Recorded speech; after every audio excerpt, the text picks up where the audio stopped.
ఈ సమాజంలో సగంగా ఉన్నటువంటి మహిళలు అన్ని రంగాల్లో దూసుకుపోతూ మాకు మేమే సాటని చెప్తున్నారు.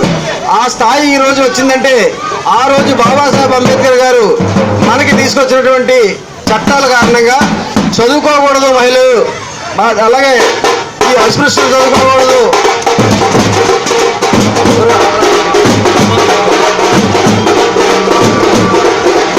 అస్పృశ్యులు చదువుకోకూడదు, అలాగే మహిళలు చదువుకోకూడదు, అంటరాని వారు చదువుకోకూడదు, వాళ్ళు చదువుకున్నట్లయితే నాలుగు కత్తిరించాలి, చెవులు వేదాలు విన్నట్లయితే చెవుల్లో సీసం పోయాలని చెప్పి అనుకుంటున్నటువంటి హిందూ మతోన్మాదవాదం ఏదైతే ఉందో దాన్ని ఆ మను అనే వ్యక్తి తీసుకొచ్చినటువంటి సంస్కరణలుగా చెప్తారు. మనువు ఆ విధంగా పెట్టబట్టి ఆనాడు మహిళలు చదువుకోవడానికి అవకాశం లేదు.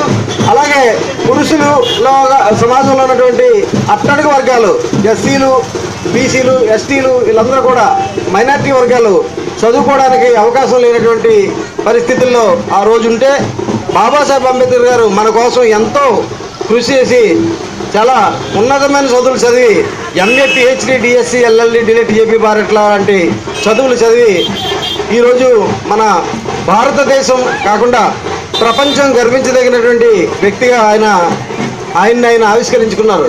అలా ఆవిష్కరించుకుంటూ తన జాతి సంక్షేమం కోసం ఎంతగానో కృషి చేశారు.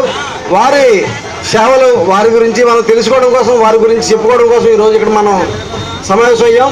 ఇంత మంచి కాంస్య విగ్రహాన్ని ఇక్కడ ఏర్పాటు చేయడం, మరి జైభీం యువజన సంక్షేమ సంఘం వారు చాలా మంచి ఆశయాలతో బాబాసాహెబ్ అంబేద్కర్ యొక్క నిలువెత్తు విగ్రహాన్ని ఇక్కడ ఏర్పాటు చేసుకోవడం కాకుండా ఇప్పుడు ప్రస్తుత ముఖ్యమంత్రిగా ఉన్నటువంటి నారా చంద్రబాబు నాయుడు గారి చేతుల మీదుగా ఆ విగ్రహం ప్రారంభించుకోవడం చాలా గొప్ప విషయం.